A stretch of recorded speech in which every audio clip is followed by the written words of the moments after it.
Voilà, gloire au Seigneur. La nuit n'a pas été trop courte. On risque d'avoir certains qui vont arriver dans 1 heure. Mais bon, on verra bien, hein, voilà. En tout cas, on est heureux ce matin d'être ensemble encore pour célébrer, pour bénir le Seigneur. Que vraiment ce matin, nous puissions laisser l'Esprit de Dieu. Oui. Hop, là. Tu veux le mettre là?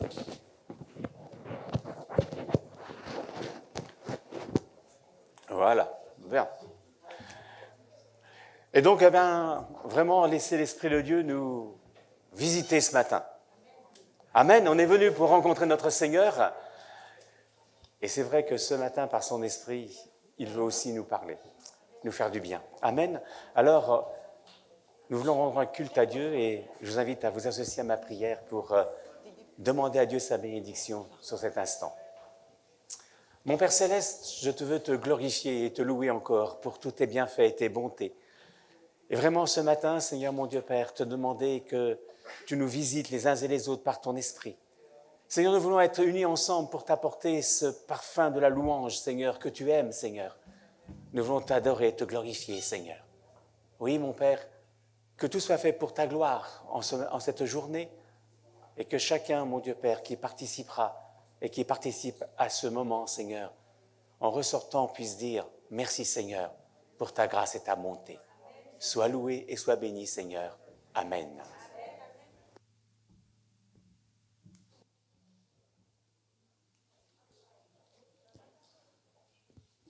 C'est vrai, on a dormi 1 heure en moins. Mais j'aimerais vous dire ce matin, de la part du Seigneur, et de ma part aussi, que ce matin on est conviés à une fête. En ce moment, on est en train de se dire, on ne peut pas faire ceci, on ne peut pas faire cela. Couvre-feu, confinement, ceci, cela. Et on perd de vue une chose, c'est que chaque jour que Dieu fait est un jour où Dieu agit. Amen. Chaque jour que Dieu fait est un jour où ses enfants sont au bénéfice de sa grâce et de ses bontés. Amen. Et encore aujourd'hui, Dieu a fait lever son soleil sur toi, Amen. A renouvelé ton souffle de vie et t'a donné la force de venir dans ce lieu. Et pendant cette période qu'on est en train de vivre, les gens continuent de vivre. Il y a des gens qui se réjouissent encore. Il y a encore des naissances. Il y a plein de choses qui donnent envie de fêter. Et souvent, on se limite, on dit « je ne peux pas parce que c'est pas comme c'était avant ». Mais j'aimerais vous rappeler une chose. Dans 1 semaine, si je ne me trompe pas, on va fêter la Pâque. Et la Pâque, initialement, si vous regardez bien la première Pâque quand ça s'est passé, c'était un jour de réjouissance pour Israël, mais pour l'Égypte où ils étaient, c'était un jour de deuil. Parce que c'est là où tous les premiers-nés égyptiens sont morts. Et à ce moment-là, du contexte difficile qu'ils avaient, Dieu leur dit « Non, mais il y aura tout ça, mais vous inquiétez pas, je suis avec vous. Je suis avec vous. » Et Dieu nous dit encore la même chose aujourd'hui. C'est difficile, et c'est même difficile pour vous, mais vous réjouissez-vous, car je suis votre Dieu. Amen. Il y a un chant qu'on chantait il y a quelques années ici qui dit « Heureux, heureux est le peuple dont l'Éternel est le Dieu. » Peuple de Dieu, réjouis-toi ce matin. Ne reste pas dans une forme d'affliction et là toujours en train de baisser la tête. Réjouis-toi. Aujourd'hui, il y a des personnes, il y a des membres de cette église qui sont sur un lit parce qu'ils sont malades, ils ont le Covid. Toi, tu ne l'as pas. Réjouis-toi parce que tu es dans ce lieu et que tu as la force de te lever. Réjouis-toi parce que tu peux travailler jour après jour. Réjouis-toi parce que tes enfants sont assis à côté de toi et qu'ils sont en pleine forme. Réjouis-toi ce matin. Réjouis-toi. On est trop en ce moment dans ce truc de non, stop. Il faut qu'on arrête. Il faut qu'on arrête parce que tout le temps qu'on a à vivre ici-bas, c'est pas pour sous-vivre, c'est pas pour survivre, c'est pour vivre. Amen. Et Dieu nous donne la vie et nous la donne en abondance. Et le premier chant qu'on chante, il dit « Écho en mon âme ». Et l'amour de Dieu, il résonne partout. Quand j'ouvre mes yeux, je vois toutes les perfections de la nature autour de moi. Je me dis « Seigneur, mais qu'est-ce que tu m'as aimé? Qu'est-ce que tu m'aimes pour avoir fait quelque chose d'aussi magnifique, d'aussi merveilleux ?» Et même quand je me regarde, non, je rigole. Mais si Dieu m'a aimé quand même quand il m'a fait. En attendant, réjouissons-nous, mes frères et sœurs.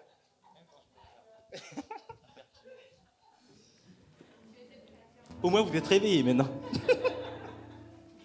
On y go ? C'est parti.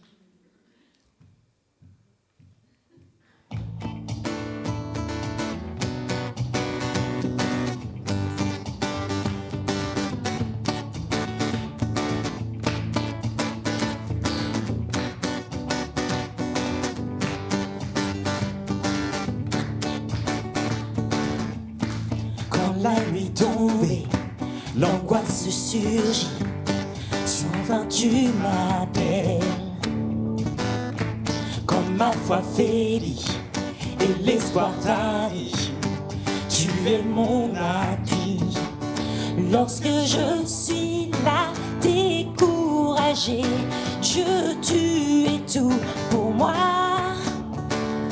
Désormais je veux persévérer, car tu es avec moi, oui tu es avec moi. Ton amour m'environne, m'élève plus haut. Il résonne en mon âme tel un écho.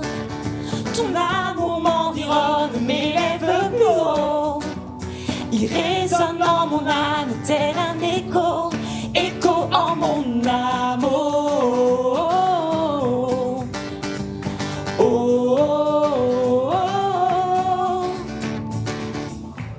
À chaque saison, tu renouvelles tes promesses envers moi. Oh, oh, qui peut s'opposer à ta volonté? Qui peut t'arrêter lorsque je suis là découragé? Dieu, tu es tout pour moi. Désormais, je veux persévérer, car tu es avec moi. Oui, tu es avec moi. Ton amour m'environne, m'élève plus haut. Il résonne dans mon âme tel un écho. Ton amour m'environne, m'élève plus haut. Il résonne dans mon âme tel un écho, écho en mon âme. Oh, oh, oh, oh, oh, oh, écho en mon âme. Oh, oh, oh, oh, oh. Lorsque je suis là découragé, Dieu, tu es tout pour moi. Désormais, je veux persévérer, car tu es avec moi. Oui, tu es avec moi. Ton amour m'environne et m'élève plus haut. Il résonne dans mon âme tel un écho. Ton amour m'environne, m'élève plus haut. Il résonne dans mon âme, en mon âme, en mon âme. Ton amour m'environne, m'élève plus haut. Il résonne dans mon âme tel un écho. Ton amour m'environne, m'élève plus haut. Il résonne dans mon âme tel un écho, écho en mon âme. Oh, oh, oh, oh, oh, oh, écho en mon âme. Oh, oh, oh, oh, oh. Lorsque je suis là découragé, Dieu, tu es tout pour moi.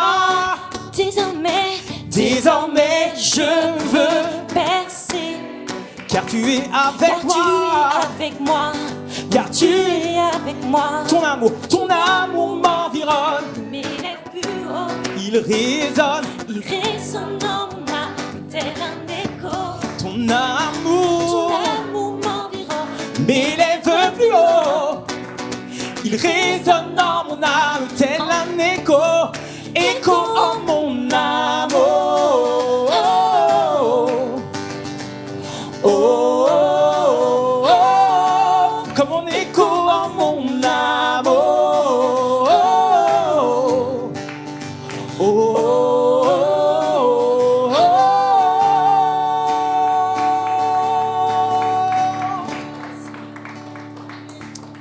Alléluia. Vous savez, il y a quelque temps,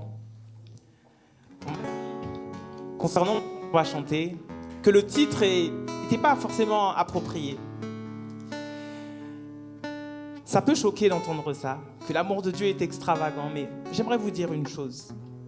Ce mot, en tout cas dans ce contexte-là, il est utilisé en disant que l'amour de Dieu est un amour qui est déraisonnable. Qui peut comprendre que par amour pour d'autres personnes, une personne donne la vie de son enfant, son unique? Personne ne peut comprendre ça. Qui peut comprendre que une personne donne sa vie pour des personnes qui des fois ne l'accepteront jamais? Des personnes qui vont peut-être l'insulter, le tourner en dérision. Et pourtant Dieu aime l'humanité tout entière. Et ce matin, confie-toi et considère combien l'amour de Dieu est grand pour toi.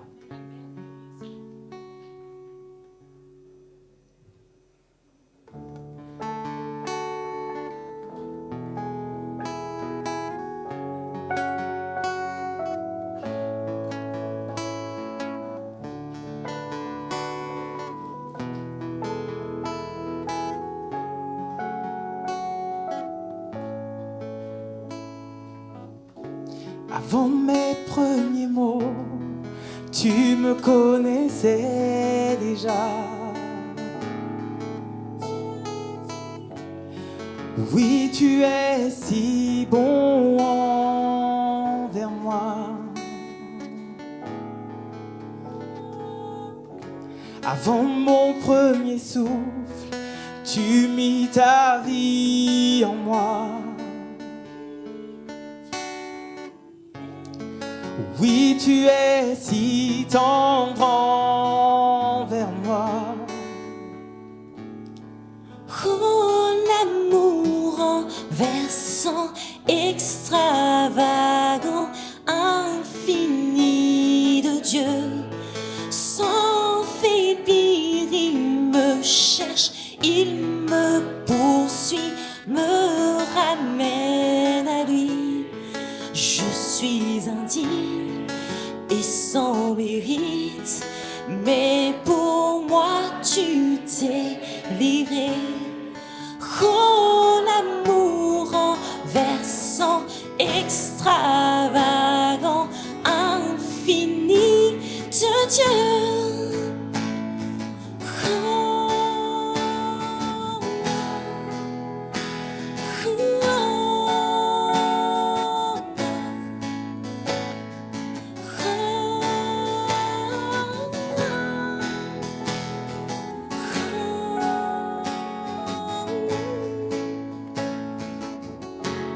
Je te rejetais sans relâche, tu m'aimais. Oui, tu es si bon envers moi.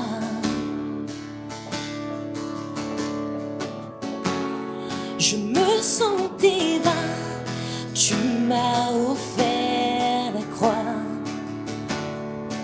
Mon Dieu, tu es, oui, tu es si tendre envers moi. Oh, oh, l'amour renversant, extravagant, infini de Dieu. Sans faiblir, il me cherche, il me poursuit, me ramène à lui. Je suis indigne et sans mérite, mais pour moi tu t'es livré. Oh, l'amour renversant, extravagant, infini de Dieu.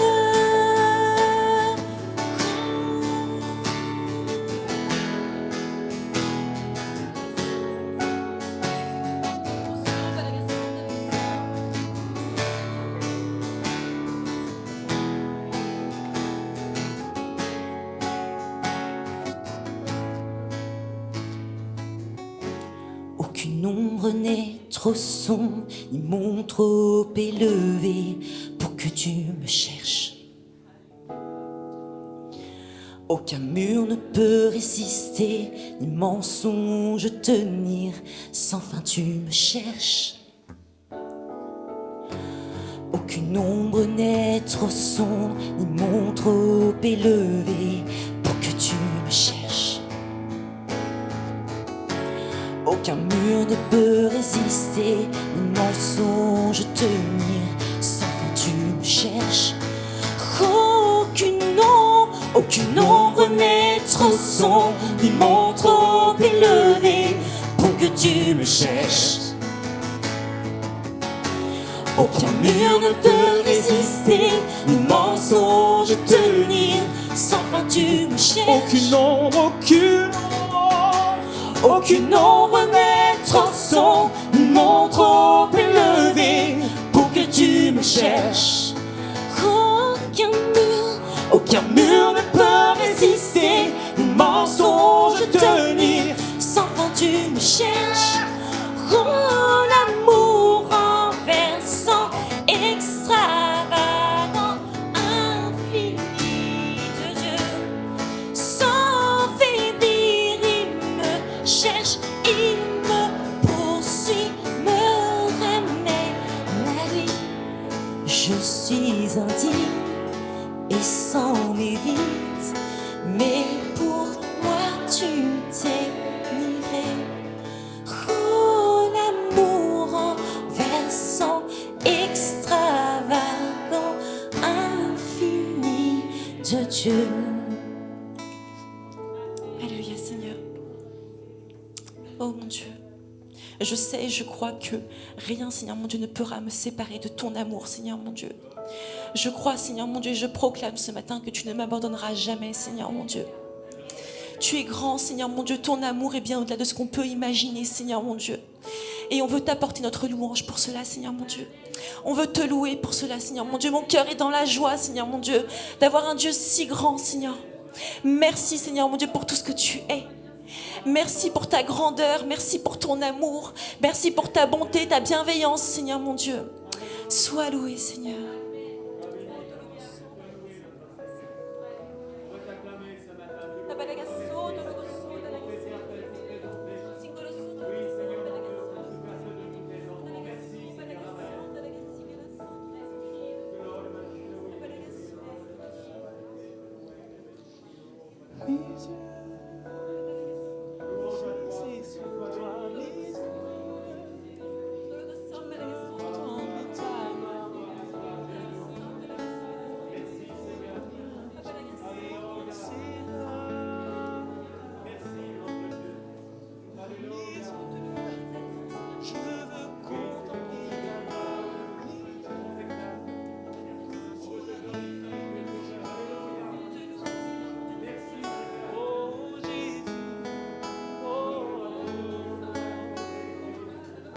Reçois la louange, Seigneur, de ton peuple ce matin. Nous voulons t'honorer, t'exalter, notre Dieu, qui est semblable à toi, Seigneur.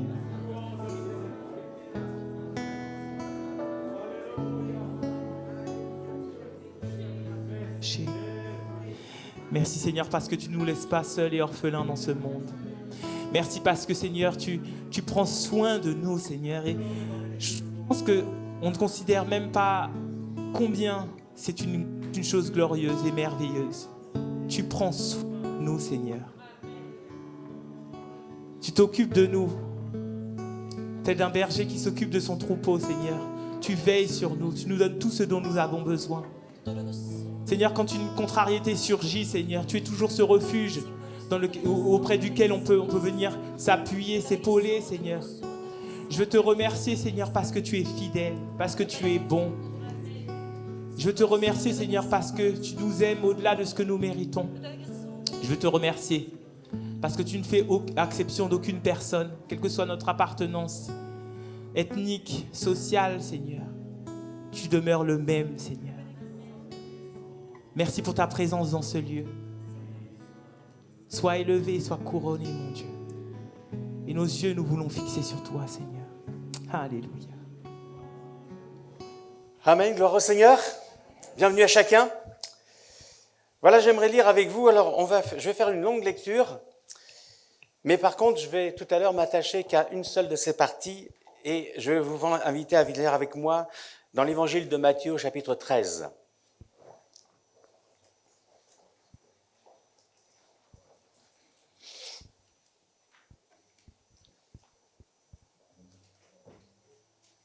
Évangile de Matthieu, au chapitre 13, verset 1er.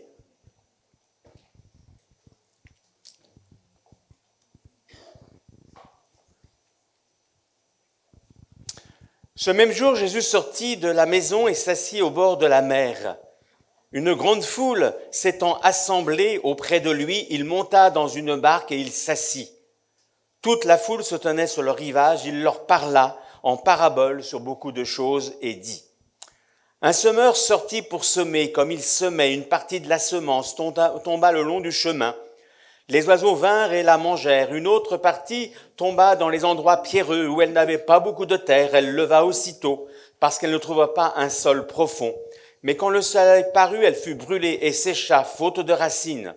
Une autre partie tomba parmi les épines. Les épines montèrent et l'étouffèrent. Une autre partie tomba dans la bonne terre. Elle donna du fruit, 1 grain 100, 1 grain 60, un autre 30. Verset 18. Vous donc écoutez ce que signifie la parabole du semeur. Lorsqu'un homme écoute la parole du royaume et ne la comprend pas, le malin vient et enlève ce qui a été semé dans son cœur. Cet homme, c'est celui qui a reçu la semence le long du chemin. Celui qui a reçu la semence dans les endroits pierreux, c'est celui qui entend la parole et la reçoit aussitôt avec joie. Mais il n'a pas de racine en lui-même. Il croit pour un temps, et dès que survient une tribulation, une persécution à cause de la parole, il y trouve une occasion de chute. Celui qui a reçu la semence parmi les épines, c'est celui qui entend la parole, mais en qui les soucis du siècle, les séductions des richesses étouffent cette parole et la rendent infructueuse. Celui qui a reçu la semence dans la bonne terre, c'est celui qui entend la parole, la comprend, la garde. Il porte du fruit. Un grain en donne 100, un autre 60, un autre 30. Il leur proposa une autre parabole. Il dit : Le royaume des cieux est semblable à un homme qui a semé une bonne semence dans son champ. Mais pendant que les gens dormaient, son ennemi, un peu plus loin, nous verrons que cet ennemi, c'est le diable, vint et sema de l'ivraie parmi le blé et s'en alla. Lorsque l'herbe eut poussé et donné du fruit, l'ivraie parut aussi. Les serviteurs du maître de la maison vinrent et lui dirent : Seigneur, n'as-tu pas semé une bonne semence dans ton champ ? D'où vient donc qu'il y ait de l'ivraie ? Il leur répondit : C'est un ennemi qui a fait cela.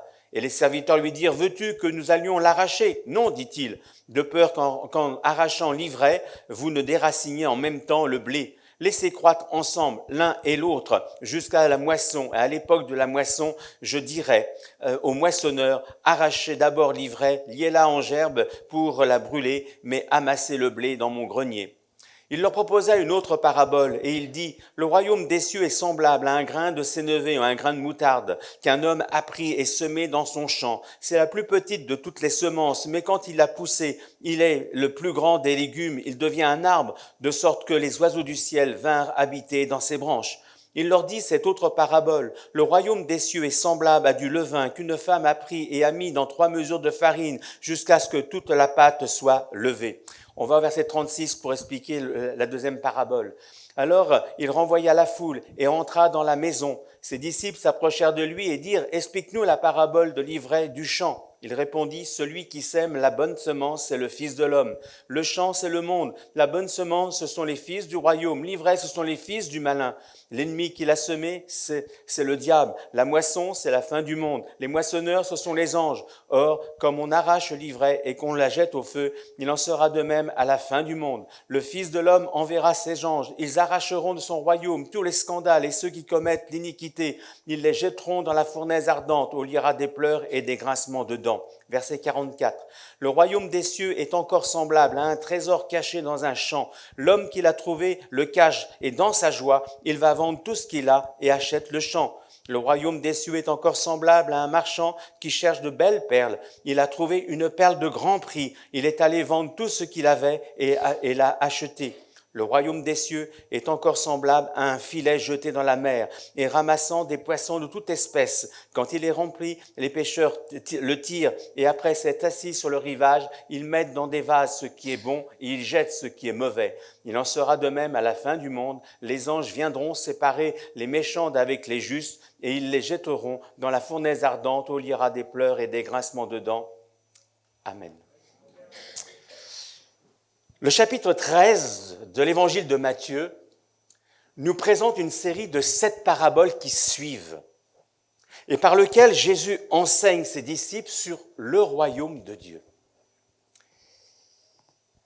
Et lorsqu'on regarde la structure de ce chapitre 13, on s'aperçoit donc que ces 7 paraboles vont donc s'enchaîner et en fait couvrent toute la période de l'ère de la grâce.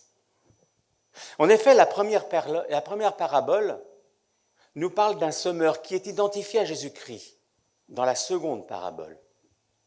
Semeur qui est sorti de chez lui pour semer dans le champ du cœur des hommes cette semence de la parole de vie qui donne la vie, qui transforme l'existence. Semence qui, à première vue, peut paraître bien petite, car au départ, il n'était que quelques disciples autour du Christ. Mais comme le montre la troisième parabole, dite du grain de moutarde, cette semence divine va grandir pour, à la fin de l'ère de la grâce, devenir une foule immense. Dans l'Apocalypse, Jean nous dit que devant le trône, il vit une grande foule que personne ne pouvait compter, de toute nation, de toute tribu, de tout peuple et de toute langue. C'est ce que nous indique et veut nous indiquer la quatrième parabole. Le levain fait lever la pâte. L'œuvre de Dieu, oui, elle fait inexorablement son œuvre dans les cœurs. Mais dans ce champ de ce monde, où le semeur Jésus-Christ avait mis une bonne semence, un ennemi, le diable, est venu saccager l'œuvre du semeur en lui semant l'ivraie de la confusion. C'est ce que veut nous révéler la seconde parabole, dit de l'ivraie et du bon grain. Mais, en fin de compte, l'œuvre du divin semeur sera pleinement dévoilée au jour de la moisson, qui nous dit, le verset 39, représente la fin du monde. Jour où Dieu va séparer le blé de l'ivraie, séparer les bons des méchants, séparer les fils du royaume des fils du diable. C'est-à-dire, fils du diable, c'est-à-dire ceux qui commettent l'iniquité, ce qui est contraire à l'équité de Dieu, et qui seront jetés dans l'étang de feu, qui est la seconde mort, comme nous le montre la dernière parabole, dit du filet. Ces 7 paraboles se suivent, c'est pourquoi je les ai lues tout entières, mais je ne vais pas aller m'attacher, je vais avec vous, après vous avoir montré cette fresque de la grâce, j'aimerais voir avec vous la 5e et la 6e parabole. On la relit, c'est au verset 44. Le royaume des cieux est semblable à un trésor caché dans le champ, dans un champ. L'homme qui l'a trouvé le cache et dans sa joie va vendre tout ce qu'il a et achète ce champ. Le royaume des cieux est semblable à un marchand qui cherche de belles perles. Il a trouvé une belle perle de grand prix. Il est allé vendre tout ce qu'il avait et l'a acheté. Il y a certains commentateurs qui voient ici dans le trésor et la perle Jésus-Christ et le salut, qui voient dans l'homme qui trouve le trésor et le marchand qui vend tout pour acquérir la perle, voient l'être humain cherchant et trouvant le salut. Mais s'il est vrai que le salut que Dieu propose est d'une valeur inestimable, car n'oublions pas qu'il a coûté cher à Dieu, c'est au prix du sang de la vie du Christ que nous avons été rachetés de notre vaine manière de vivre. s'il est vrai aussi que pour recevoir le salut, l'homme doit renoncer à toute chose, à certaines choses de sa vie qui l'empêchent d'aller vers le Christ. Rappelez-vous, dans ce jeune homme riche qui était venu et dire à Jésus, mais qu'est-ce qu'il faut que je fasse pour avoir la vie éternelle? Il avait fait des tas de choses, il avait accompli tous les règles que Dieu avait demandées dans la seconde table. Mais Jésus lui dit, il te montre une chose. Dans ton cœur, tu as un Dieu qui n'est pas celui qui est la richesse. Il faut que tu remettes l'éternel Dieu à sa place. Et il nous a dit qu'il est parti tout triste parce qu'il avait de grands biens. Oui, s'il est vrai que le salut que Dieu propose est d'une valeur inestimable, s'il est vrai que l'homme, pour recevoir le salut, doit renoncer à certaines choses, moi, les interprétations qui a été donnée de voir dans le trésor et la perle Jésus-Christ et le salut, et de voir dans le marchand, eh bien là, qui vend tout, l'être humain qui cherche à trouver Jésus-Christ et le salut, moi, cette interprétation, elle me pose certains problèmes. Pourquoi? En effet, suggérer que l'homme qui trouve le trésor ainsi que le marchand de la perle vendant tout pour l'acquérir représente l'homme pécheur, ça serait suggérer que c'est l'homme pécheur qui prend l'initiative de chercher Christ. Or, la Bible, dans ce domaine, nous montre que c'est Dieu qui a pris l'initiative. Dans la lettre aux Romains, l'apôtre Paul nous dit que Dieu prouve son amour envers nous en ce que lorsque nous étions encore des pécheurs, Christ est mort pour nous. Jésus-Christ qui, dans Jean 6, au verset 44, dit « Nul ne peut venir à moi si le Père qui m'a envoyé ne l'attire. » Ce n'est pas l'homme, c'est Dieu qui cherche. Alors c'est vrai aussi, ne voyons pas ici de partialité de la part de Dieu, parce que si Dieu offre le salut à tous les hommes, parce que Dieu veut que tous les hommes soient sauvés, hommes et femmes, hein, le mot « homme », c'est le terme qui veut parler de l'humain. Si Dieu veut que tous les hommes soient sauvés, tous ne vont pas répondre ou refusent de répondre à l'appel du Christ. C'est pourquoi Jésus a dit que s'il y avait beaucoup d'appelés, il y avait peu d'élus. Deuxièmement, suggérer que le trésor et la perle, c'est Christ et le salut, c'est suggérer que le salut est une chose que l'homme peut acquérir par ses efforts, en l'achetant. Or, la Bible nous montre que l'homme ne peut se sauver par les œuvres, ni moyenner, ni le monnayer son salut. L'apôtre David disait dans le psaume 49, verset 8, « L'homme ne peut se racheter, les hommes ne peuvent se racheter l'un l'autre, ni donner à Dieu le prix du rachat de leur âme. Le rachat de leur âme est cher et n'aura jamais lieu, mais Dieu sauvera mon âme de la mort. » Car, comme le dit encore l'apôtre Paul, c'est par grâce que vous êtes sauvés, par le moyen de la foi. Cela ne vient pas de vous, c'est le don de Dieu, ce n'est point par les œuvres, afin que personne ne se glorifie. Alors, dans ces deux paraboles, pourquoi ne pas voir simplement dans le marchand de perles et dans l'homme trouvant le trésor, simplement Jésus-Christ qui recherche le pécheur?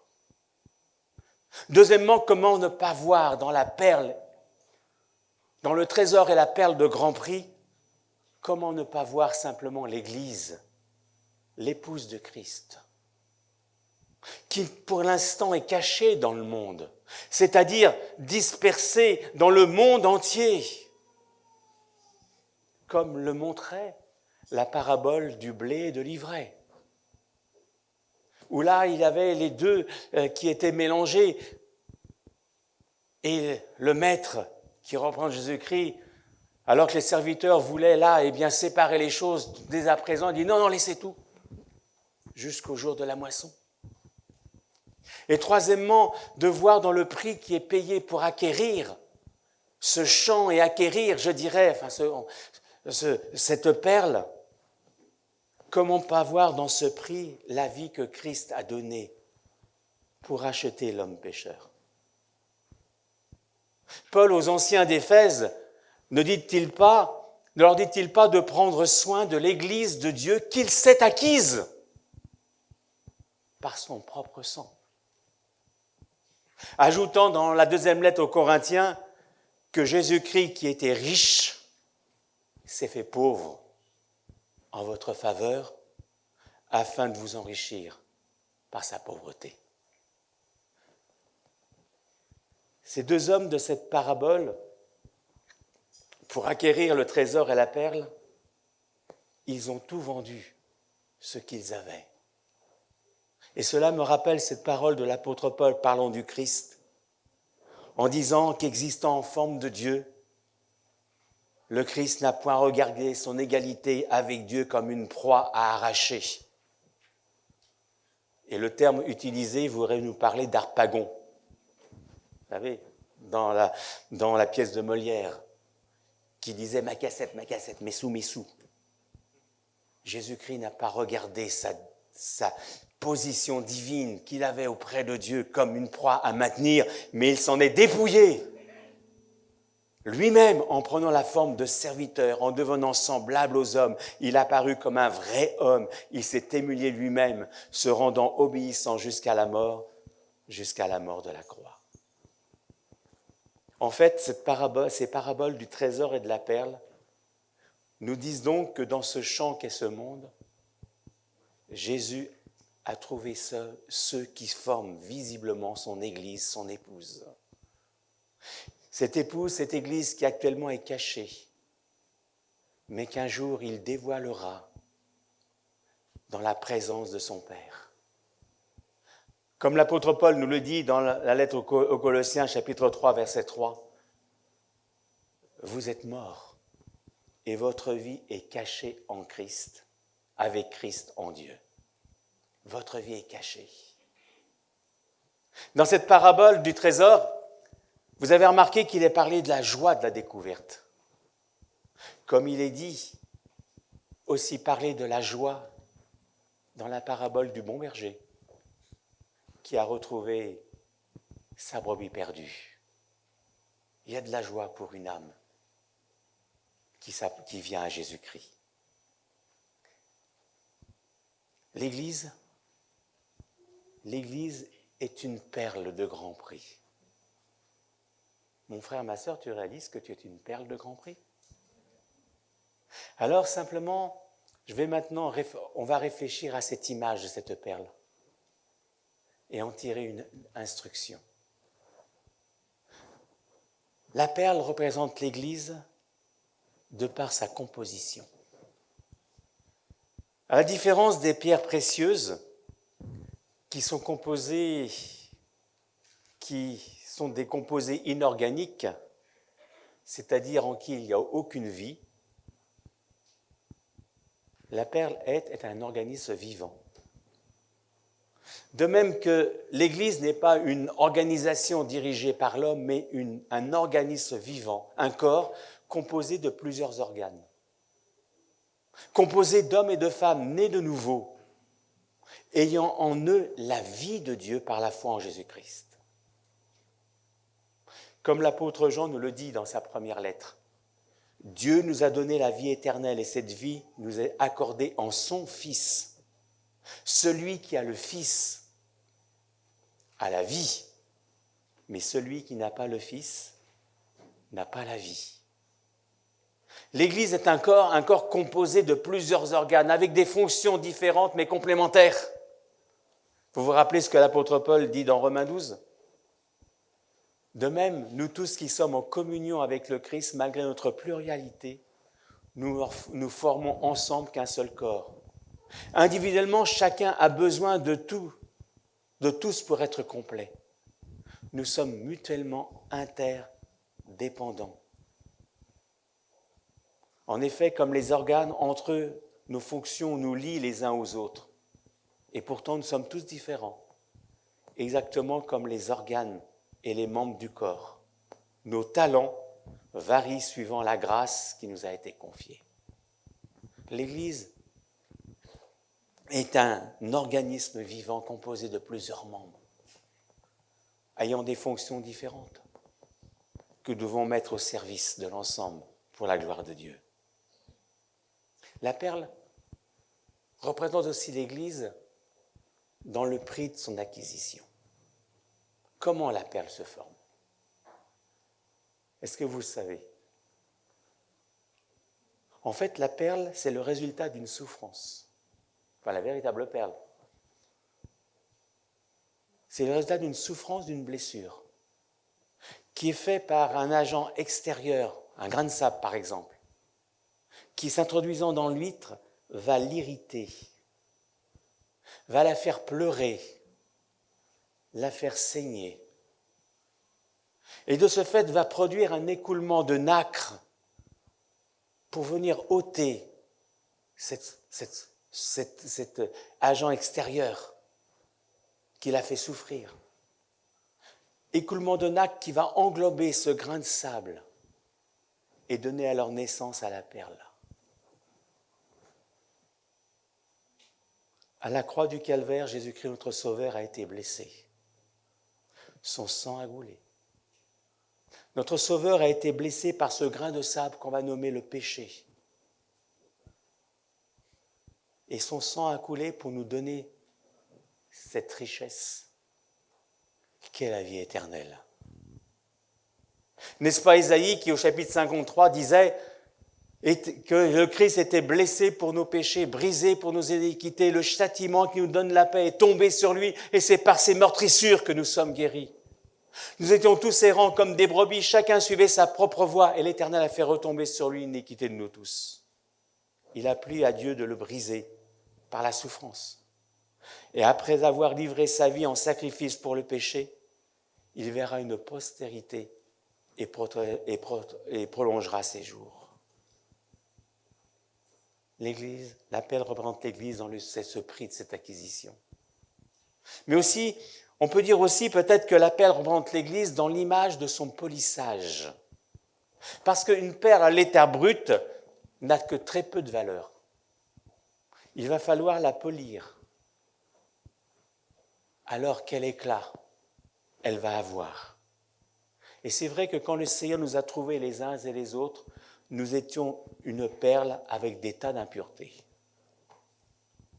Mais le Seigneur, patiemment, nous a polis, nous a éduqués, nous a donné une nouvelle beauté.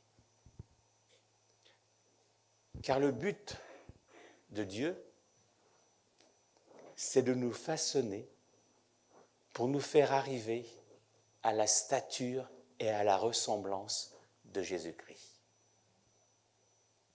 Comme l'apôtre Paul le dit dans Romains au chapitre 8, verset 29. Et c'est là le rôle des épreuves que Dieu permet pour vivifier, fortifier notre foi.